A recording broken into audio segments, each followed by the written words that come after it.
on this trip, Eric Chu has really emphasized that the KMT is a pro-U.S. party. He's also stated that the three principles of the people were inspired by Abraham Lincoln.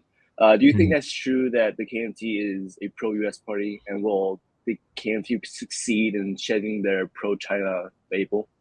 KMT might be pro-US in some way. For example, many of its leaders earned advanced degrees from the United States, or some of their family members even have US citizenship.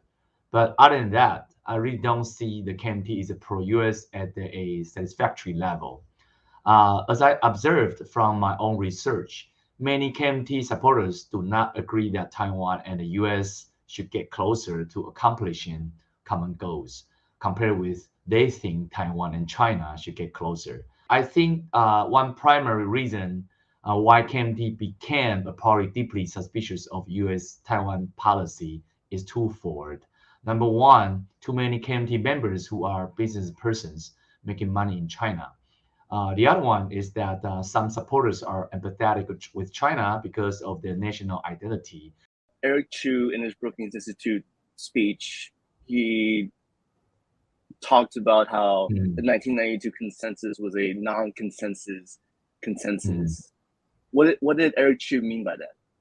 The 1992 consensus was the idea that brought up by KMT first. The one China could be defined by each side of the cross straits. For Taiwan, for KMT, they tend to define one China as Republic of China. Whereas for CCP, they get the rights or they get the freedom to define what one China is, which is the PRC, the People's Republic of China. So that means that there is a ambiguity. What is said by the 1992 consensus, a non-consensus consensus, to me, that's kind of cliche, given the fact that only a tiny segment of people in Taiwan still care about the factual contents of 92 consensus. The point is that President Xi Jinping does not even allow the room where KMT gets to define one China as ROC's China.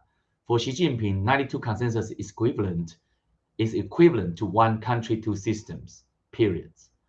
There is no such ambiguity that Eric Chu or any other KMT politicians like former President Ma Ying-jeou dream about.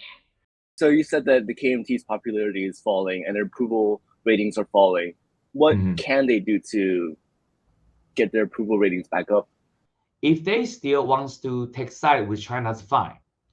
But find a strong argument.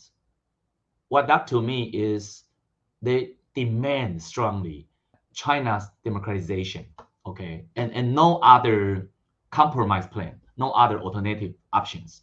The only way China, if Chinese government wants to deal with Taiwan, wants to contact Taiwan for another economic plan or even political plan, is that you go democracy first. For example, the Tiananmen Square massacre, they use this as a leverage to urge China to become a democracy. That's what KMT could do.